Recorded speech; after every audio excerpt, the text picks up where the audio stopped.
Résumé du Tanya, du cours Yomi du 24 Adar Shana Pshuta. Donc on est toujours dans le Perek Lamed Zayin. On a expliqué que lorsqu'on fait une mitzvah ou qu'on étudie la Torah, qu'on fait la tefila, le Nefesh Achiyuni, l'âme vitale, reçoit une lumière qui vient de la lumière divine, et bien, et du coup est intégrée dans la dimension divine.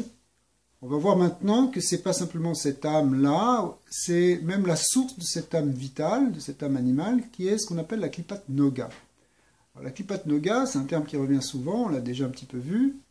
C'est le principe, la source des choses matérielles de ce monde, les choses qui ne sont pas négatives en tant que telles, mais qui sont simplement matérielles, c'est-à-dire qui soit permettent de dévoiler Dieu, soit au contraire de le voiler. C'est-à-dire, si on prend quelque chose de matériel, on peut, dans les choses matérielles, les choses qui sont carrément interdites, alors celles-là, elles ont une source réellement négative, mais dans les choses qui sont permises, et c'est de ça qu'on parle quand on parle de Klipat Noga, eh bien, il y a une possibilité soit d'utiliser ces choses permises dans un sens positif qui va permettre de montrer une dimension plus élevée, une dimension plus sainte, soit au contraire de rester profondément dans la matérialité, et donc au contraire d'augmenter l'obscurité avec. Alors, quand on fait une mitzvah, ou quand on étudie la Torah, ou quand on fait la tefila, en fait, on la fait avec quoi? On utilise la force de notre nefesh habahamit, de notre force vitale physique.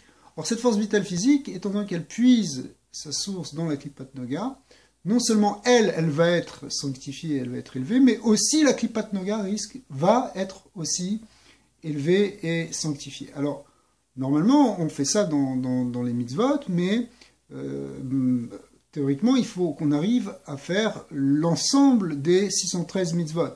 Faire l'ensemble des 613 mitzvot, on ne peut peut-être pas le faire à nous tout seuls, parce qu'on ne peut pas faire chacun toutes les mitzvot, mais dans l'ensemble de ce qu'on appelle les 600 000 âmes d'Israël, les 600 000 âmes particulières d'Israël, qui est l'ensemble des Neshamot, eh bien, une possibilité de faire les 613 mitzvot.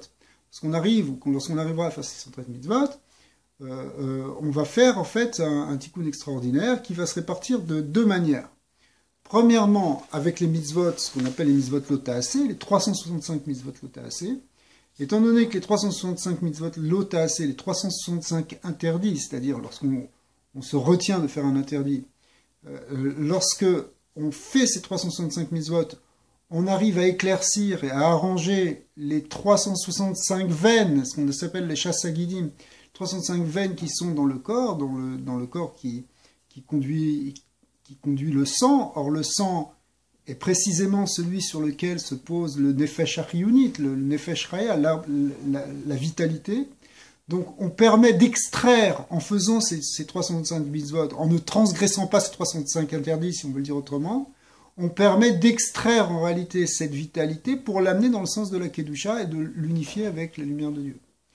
Alors, le respect des interdits permet en fait d'extraire hors du domaine de l'impureté pour élever vers la sainteté.